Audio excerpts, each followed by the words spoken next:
মিছিল করতে বাধ্য করেছে।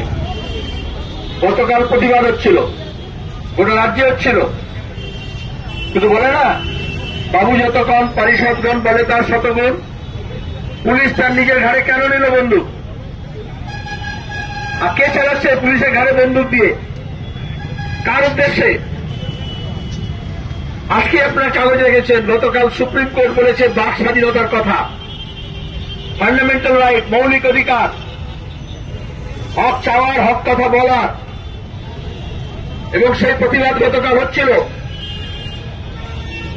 কালকে ওরা পুলিশ বাড়তি ওভারটাইম করেছে, এই লেকটাউন থানার পুলিশ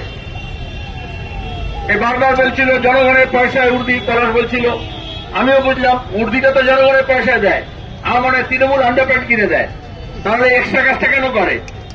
তৃণমূলের ছাপ লাগানো, প্রত্যেকটা প্যান্ট জামা খুললে দেখা যাবে গতকাল যারা করেছে পেছনে আন্ডারপ্যান্টের তৃণমূলের ছাপ লাগানো আছে। আমাকে অনেকে বলে আপনি বললেন কেন? আলাম সাহস থাকলে গিয়ে বানানি মামলা করুক কোর্টে, পুলিশে অসম্মান করেছি, অন্তত হাইকোর্টে গিয়ে তাহলে তো ও প্যান্টটা খুলে আন্ডারপ্যান্টে দেখাতে পারবে যে কোন দলের ছাপ লাগানো আছে। কিসের জন্য করেছে?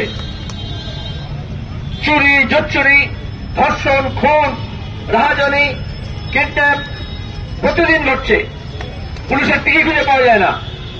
আজকে যখন আমরা মিছিল করছি কয়েকশো পুলিশ প্রত্যেকে নিয়ে এসছে, থানাগুলোতে পুলিশ নেই, সিভিক দিয়ে কাজ করায়।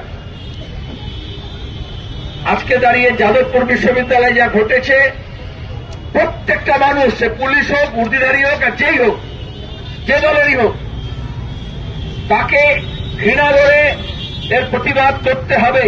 কারণ প্রতিবাদরত ছাত্রদের উপরে নেশাগ্রস্ত ক্ষমতার দম্ভে মন্ত্রী গাড়ি চালিয়েছেন, নির্দেশ দিয়েছেন, আর তারপরে সে কোন ক্রমে বেঁচে গেছে। এখন বলছে সে মাওবাদী।